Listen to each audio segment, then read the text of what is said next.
नमस्कार दोस्तों, मेरा नाम है हरीश और आप देख रहे हैं इलेक्ट्रॉनिक्स वर्मा। तो दोस्तों आज मैं आपको बताऊंगा कि 3055 के बोर्ड की जो है वायरिंग कैसे करते हैं और बिल्कुल ही आसान तरीके से बताऊंगा, जिससे कि हमारे जितने भी भाई हैं वो बिल्कुल ही आसान तरीके से इसकी जो वायरिंग है वो समझ जाएं। सारे मैंने जितने भी कंपोनेंट है वो सारे ले लिए हैं और सब मैं आपको बताऊँगा धीरे धीरे किसके कनेक्शन कैसे होंगे, इस बोर्ड की आप वायरिंग कैसे कर सकते हैं। तो यहाँ पर देखिए, ये है हमारे पास 3055 का बोर्ड। ये आपका 80 से 90 वाट तक आपको ये जो आउटपुट है वो दे देता है। अब यहाँ पर देखिए, जो ट्रांसफार्मर यूज होता है वो होता है हमारा 18018 5 एम्पियर का ट्रांसफार्मर। ये देखिए, तो यहाँ पर हमारा जो इसके अंदर ट्रांसफार्मर यूज होता है वो होता है दोस्तों हमारा 18018 5 एम्पियर। तो 18018 5 एम्पियर का हमारा इसमें ट्रांसफार्मर यूज होता है। और देखिए ट्रांसफार्मर के जो कनेक्शन है, तो मैं आपको देखिए कनेक्शन दिखा देता हूँ। तो देखिए, पहला कनेक्शन होगा हमारा यहाँ पर, जो हमारा ACA होगा। दूसरा होगा हमारा यहाँ पर, ये देखिए। और तीसरा ग्राउंडिंग होगा हमारा यहाँ पर, ये हमारा ग्राउंडिंग है, ये होगा हमारे यहाँ पर। तो देखिए, जो हमारा 18 और 0, इस तरीके से ये हमारे कनेक्शन होंगे। तो यहाँ पर देखिए, मैं दोबारा आपको बता दिए कि ये AC हो गया, ये AC हो गया और ये हो गया हमारा 0, जो हमारा बीच वाला वायर होता है ट्रांसफार्मर का वो। तो देखिए, ट्रांसफार्मर के वायर कंप्लीट हो गए हमारे। अब आ जाते हैं यहाँ पर ट्रांजिस्टर पे। तो देखिए, इसमें 4 ट्रांजिस्टर दिए गए हैं। ये वाला जो प्रिंट है ये खाली है एकदम। तो यहाँ पर देखिए, ट्रांजिस्टर के जो कनेक्शन है वो कैसे होते हैं।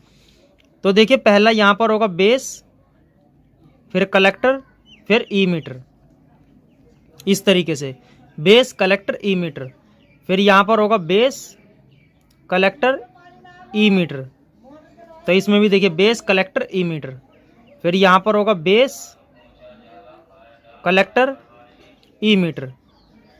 इसी तरीके से मतलब कि चारों ट्रांजिस्टर के जो है कनेक्शन होंगे, बेस, कलेक्टर, ईमीटर। इस तरीके से 4 ट्रांजिस्टर के कनेक्शन हो जाएंगे। अब ट्रांजिस्टर कैसा होगा, देखिए ट्रांजिस्टर आपका इस तरीके से होता है 3055। ये देखिए इस तरीके से होता है। तो देखिए, एक तरफ से तो ये ज़्यादा बड़ा है, एक तरफ से थोड़ा साइज इसका कम है। तो वहाँ से ही इसका जो है स्टार्टिंग होता है। देखिए, ये ट्रांजिस्टर कुछ हमारा इस तरीके से बना हुआ है, यानी कि थोड़ा लंबे टाइप में इस तरीके से। तो इसकी जो ये 2 पिने हैं, एक साइड में ज़्यादा है ऊपर की तरफ। तो यहाँ पर इसकी ये वाली पिन जो है हमारी बेस, और जो इसका बॉडी होता है वो होता है हमारा कलेक्टर, और जो ये वाला पिन होता है ये ईमीटर। तो इस तरीके से देखिए, ये तीनों वायर एक एक ट्रांजिस्टर का यहाँ पर लगेगा। तो ये हो गया हमारा बेस, कलेक्टर, ईमीटर। अगर मान के चलिए आपके पास जो ट्रांजिस्टर है 5200 है, इसमें आप 5200 लगाना चाहते हो, तो 5200 ट्रांजिस्टर जो है हमारा, ये हो गया हमारा 5200। तो ये हमारा ट्रांजिस्टर कुछ इस तरीके से होता है। इसमें 3 पिनें होती है। तो इसमें होती है हमारी बेस, कलेक्टर, ईमीटर। तो ये ट्रांजिस्टर हमारा इस तरीके से लगेगा, यानी कि इसका बेस, कलेक्टर, ईमीटर इस तरीके से है, इसका बेस, कलेक्टर, ईमीटर। ये दोनों ट्रांजिस्टर इस तरीके से इनकी वायरिंग है। तो यहाँ पर देखिए, चारों ट्रांजिस्टर की आपने वायरिंग सीख ली। बहुत ही आसान है, इसमें ज़्यादा कोई दिक्कत नहीं है। एक बार आप अगर थोड़ा ध्यान से पूरा वीडियो देखेंगे तो आप पूरा समझ जाएंगे। अब आ जाते हैं यहाँ पर, देखिए बास ट्रेवल के बोर्ड पे एक यहाँ पर ट्रांजिस्टर लगाया जाता है। ये देखिए, ये ट्रांजिस्टर इसके साथ में कभी कभी आता है, कभी कभी नहीं आता है। तो यहाँ पर आपने देखा होगा कि बहुत से जो हमारे एम्पलीफायर होते हैं वहाँ पर जो है 5 ट्रांजिस्टर लगे होते हैं बहुत से एम्पलीफायर में। तो वहाँ पर क्या होता है कि जो एक ट्रांजिस्टर होता है वो उसके कनेक्शन यहाँ होते हैं।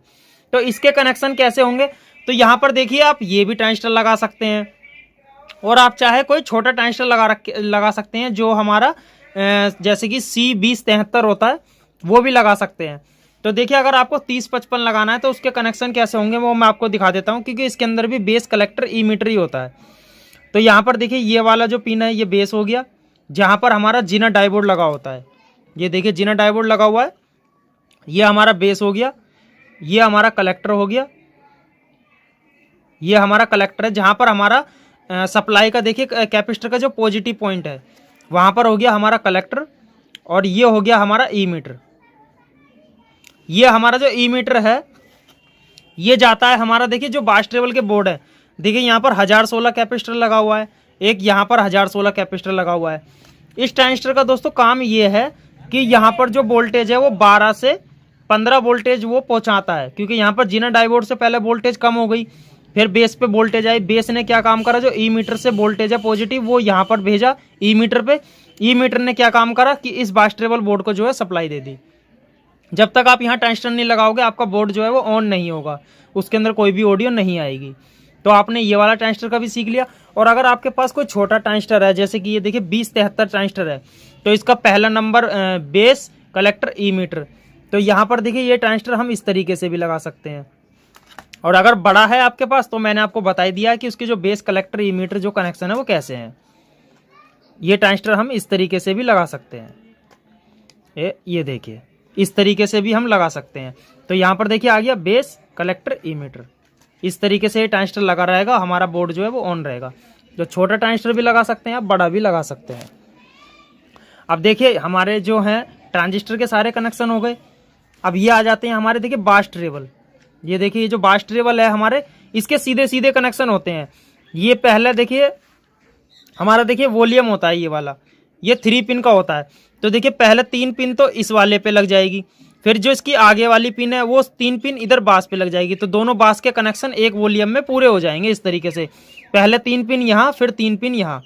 इस तरीके से डबल वाला वॉल्यूम यूज कर लेते हैं, तो 3 पिन जो है वो एक ही वायर में हो जाती है। तो इसी तरीके से ट्रेबल का है। ट्रेबल की पहले 3 पिन यहाँ पर आ गई, फिर ये 3 पिन आगे वाले वॉल्यूम की जो है वो 3 यहाँ आ गई। इस तरीके से बास ट्रेबल जो है वो हमारा कंप्लीट हो जाता है। अब देखिए मैंने बास ट्रेबल के कनेक्शन बता दिए, ट्रांजिस्टर के आपको बता दिए, ट्रांसफार्मर के बता दिए, और हमारा जो यहाँ पर एक जो 5वां ट्रांजिस्टर होता है उसके भी मैंने कनेक्शन बता दिए। अब बचा है हमारा ऑडियो इनपुट इसके अंदर, कि ऑडियो इनपुट हम इसे कैसे देंगे। ऑडियो इनपुट का देखिए यहाँ पर देखिए 3 प्रिंट है, लेफ्ट, राइट और ग्राउंड। 3 प्रिंट हो गए हमारे पास। देखिए ये वॉल्यूम है 6 पिन का, तो यहाँ पर देखिए मैं 6 पिन बना देता हूँ। ये देखिए ये हो गई हमारी 6 पिन का वॉल्यूम। 3 पिन इसके अंदर आगे है, 3 पीछे है। अब देखिए ये वॉल्यूम मैंने इस तरीके से रखा हुआ है। इसकी जो लास्ट वाली पिन है तीनों, वो मैंने यहाँ पर दोनों को जोड़ दिया। तो ये हो गया हमारा ग्राउंडिंग, ठीक है। फिर हमारा जो पिन नंबर 2 है, ये हो गया हमारा यहाँ पर लेफ्ट, ये हो गया हमारा यहाँ पर राइट, और ये हो गया हमारा आउट। ठीक है दोस्तों, ये हो गया हमारा आउट। अब ये आउट जो तीनों वायर है ये कहाँ जाएगी, ग्राउंडिंग हमारी बोर्ड की बीच वाली पिन पे, लेफ्ट और राइट हमारी लेफ्ट और राइट। अब बची हमारी वॉल्यूम की आगे वाली पिन है। आगे वाली पिन कहाँ जाएगी वो मैं आपको बताता हूँ। अब यही ग्राउंडिंग वाला पॉइंट है, सीधा हम यहाँ से आगे ले लेते हैं, किसी पे शॉर्ट नहीं करना, सीधा ग्राउंडिंग का पॉइंट यहाँ ले लेते हैं। अब देखिए यहाँ पर हो गया ग्राउंडिंग, ठीक है। फिर ये वाला पॉइंट हो गया हमारा लेफ्ट। तीनों वायर कहाँ जाएगी, ये तीनों वायर जाएगी हमारी ब्लूटूथ कार्ड में। ब्लूटूथ कार्ड में आपने यहाँ पर देखा है ना, ये लिखा हुआ है देखिए, लेफ्ट, फिर राइट और फिर ऑडियो ग्राउंडिंग। और ये वाला जो पिन है हमारा यहाँ पर देखिए लिखा हुआ है ANT। ANT का मतलब हुआ जो हमारा FM का एंटीना होता है उसका वायर यहाँ लगा देते हैं। और यहाँ पर ये जो हमारा यहाँ पर लिखा हुआ रहता है देखिए L इन और ग्राउंड, ये हमारा ऑक्स हो गया, ये ऑक्स होता है हमारा। तो इसके तो कनेक्शन हमें करने नहीं है, क्योंकि ऑक्स इसमें ब्लूटूथ में पहले से ही दिया हुआ होता है, तो ऑक्स के कनेक्शन हम करेंगे नहीं। हम सिर्फ आउट, ये जो आउट है तीनों वायर, ये जाएगी आपके वॉल्यूम की पिन नंबर 1, फिर बीच वाला 3 नंबर, ये ग्राउंडिंग। तो इस तरीके से देखिए यहाँ पर ये वाला लग गया, और आउटपुट हमारी सीधी बोर्ड में चली गई।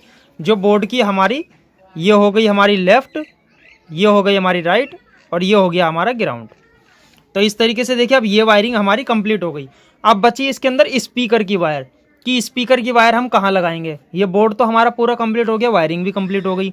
अब इसका जो स्पीकर वायर है वो लगाएंगे हम, जो हमारा 5 वाट का रजिस्टेंस लगा हुआ है। अब देखिए ये रजिस्टेंस यहाँ दोनों शॉर्टिंग है, ये रजिस्टेंस यहाँ पर दोनों शॉर्टिंग है। तो यहाँ पर देखिए ये 2 रजिस्टेंस यहाँ पर आ गई, देखिए ये आ गई, और ये रजिस्टेंस दोनों यहाँ पर यह आ गई। तो दोनों पिन इनके देखिए शॉर्ट है आपस में। तो यहाँ से हमारा होगा स्पीकर आउटपुट। तो स्पीकर आउटपुट पे देखिए यहाँ पर लिखा हुआ है स्पीकर। अब स्पीकर का देखिए एक पॉइंट यहाँ आ गया, तो दूसरा पॉइंट हमारा कहाँ जाएगा, एक पॉइंट हमारा ये हो गया स्पीकर का, तो दूसरा, तो ये है हमारा स्पीकर का रेड वाला वायर, जो स्पीकर का हमारा RED, जो हमारा रेड वाला वायर होता है स्पीकर का वो हो गया हमारा यहाँ पर, लेकिन जो हमारा ब्लैक वाला वायर होगा ग्राउंडिंग का वो जाएगा हमारा ट्रांसफार्मर के जीरो वाली वायर पे। जो ट्रांसफार्मर का जीरो वायर होता है या कैपेसिटर के दोनों पिने एक साथ जो यहाँ पर जुड़ी हुई होती हैं दोनों पे जाता है ग्राउंडिंग पे। तो एक वायर यहाँ हो गया, एक यहाँ हो गया, फिर दूसरे स्पीकर का एक वायर यहाँ हो गया, एक वायर जी पे हो गया। तो इस तरीके से देखिए हमारे पूरे बोर्ड की वायरिंग जो है कंप्लीट हो गई। अब देखिए यहाँ पर जो कैपेसिटर लगा हुआ है वो लगा हुआ है 2235।